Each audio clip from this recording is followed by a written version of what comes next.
Sanibonani uDr. Thabile weather Blue Clinic iklinikhi yamadoda eseThekwini ngibhala page 9 welanga langesonto la sixoxa khona ngeyinkinga abantu besilisa ababhekene nazo siqinisa kakhulu kuza sekamereni ngiphinde ngibe Dr. Love insuza kaMshengo khosini FM njalo ngolesibili endathakusa kusola ngo1 kuya ku2 ekseni. Ngiyabonga kakhulu that I'm getting more and more people joining my page and I ukuthi niyajoyina kuphela. Thank you for starting to like my content.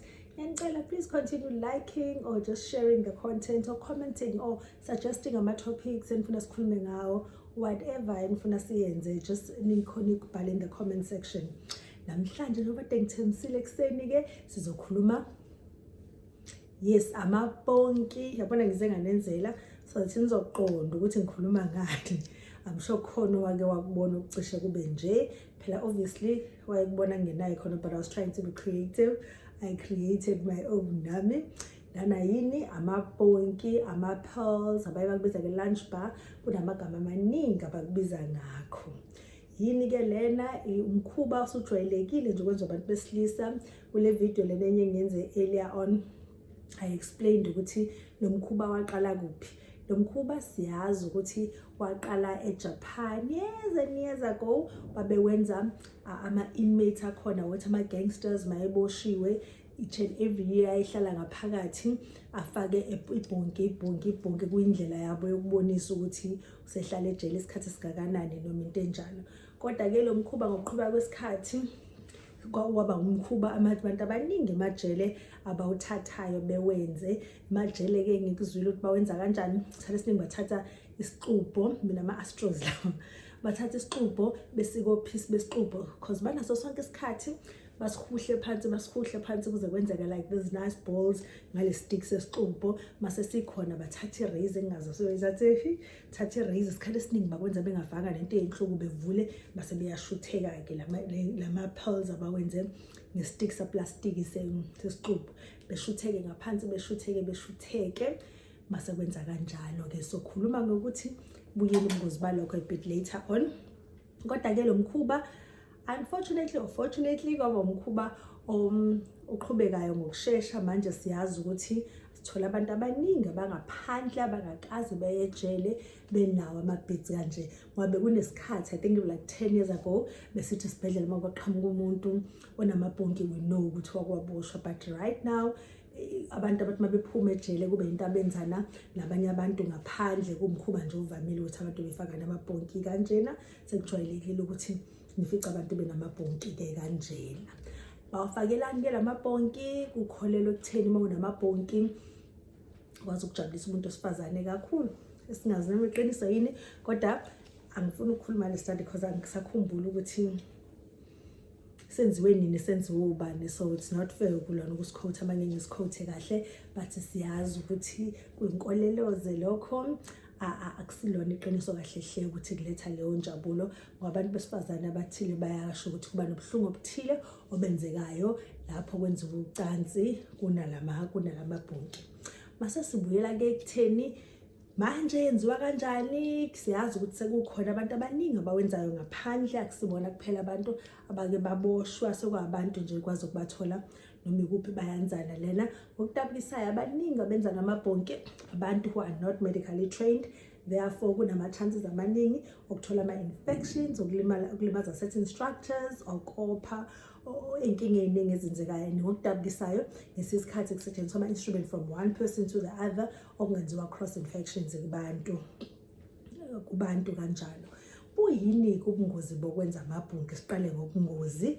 Ubungozi bokwenza amabhonki okokuqala njena kunobungozi obungaleso sikhathi wenza. Kungaba yini? Ngaba ukuthi mayenziwa amabhonki bayazi abantu besilisa la ngemumva kula nendaba bathanda ukubiza ukuthi umthambo ehamba la ngemumva, sibiza ukuthi urethra la kuhamba khona umchamo la kuphuma khona isidoda, siba la ngemumva. Ngokudabukisayo ukufika umuntu enebhonki iqondene naleyo ndawo, leyo ndawo ayithintwa. Kufanele ungabi namabhonki, akufanele ungabi nalutho ngoba ipipe lokuhambisa umchamo lisuke liseduzane kakhulu kwalapho. Ngokudabukisayo abantu kuyenzeka ukuthi uma besikana bevula belimaze lelo pipe, ubonise kunomchamo oconsayo, ungasaphumula eqaleni umchamo usuconsa unyenye uphuma eceleni. Kuyenzeka abantu bophe kakhulu ethinta umthambo othile, kube nokopha okukhulu, bayakwazi ukuthola ama-infections. Khona uthola ama-infections kuleyo ndawo kophiwe kube nalezo inkinga nje. Kanti maqhubeka isikhathi inkinga ongaba nazo, okokuqala njengoba nje sibona la ungayifaka ibid lana inyama imuvele yona kanjena, lokho sekubiza ukuthi migration and mayihamba iyakwazi ukuthi uyifake endaweni ephephile ihambe ibuyize kule ndawo esiza kuyona ifike ibe nokulimaza. Kanti njengayo yonke indawo emzimbeni madu usika noma ulimele ngiyakwazi ukuthi kufomeke iscar kuqine kuleyo ndawo kwenza ukuthi kube ne-fibrosis okungakuthinta ekuphakameni kwenduku, kwenza inkinga ekuphakameni kwenduku. Kanti okunye lokushintsha kwesikhumba kwenzekayo ngesikhathi kunento engafunakali esikhumbeni, ngenzeka ukuthi kube nethumba abantu babone sebenento ehloku iconsa nje ubuve engapheli lapho. Kanti ngesinye isikhathi kuyenzeka ukuthi kugcine sekunanomdlavuza esiubiza ukuthi squamous cell carcinoma, kumdlavuza sitho sangasese. Ngelinye ilanga ngiyathembisa ngizonenzela ivideo sikhulume kahle nge-squamous cell carcinoma, kuyi-cancer yesitho sangasese, ukuthi treatment yazo kuba ukusika ngesinye isika ipenis, sokhuluma ngayo amanye amavideo mhlawumbe amaqhubeka lesonto noma ngesonto elizayo, okuyi-cancer kubalulekile ukwazi ngayo. So kuyenzeka zonke lezi zinto ekugcineni masixoxa yonke lento yini esibonayo sizama ukubonisana ubungozi besinqumo sokufaka lama-beads. Ngokutabukisayo-ke abantu abaningi thina sibabonayo la the Block Clinic sibabona sebewafakile sebebhekene nazo lezo inkinga. Asikhulumanga nayo-fistula, sorry, mayi-migrate lento yakwazi ukuthi ihlehle zifike la kule ndawo elana masilimaza ipipe lomchamo, masilimaza ipipe lomchamo, abantu beconsa imchamo sokunomchamo uphuma endleleni. Konke lokhu ke sibabona abantu sebenazo le inkinga zalama-beads, and unfortunately masebena le inkinga zakufaka ama-beads kena so sesinenkinga sokuthi sizama ukubuyisa ukwazi ukusebenza kahle kwenduku, sesizama ukuthi kulana kudrain amathumba sikasekhona. So kubhekana nazo zonke le inkinga uthi mohlala phansi uyibuka ubone ukuthi ukuba umuntu wayenoqondo kuphelele ekuqaleni ngaba akayenzanga i-decision yokufaka lama-beads.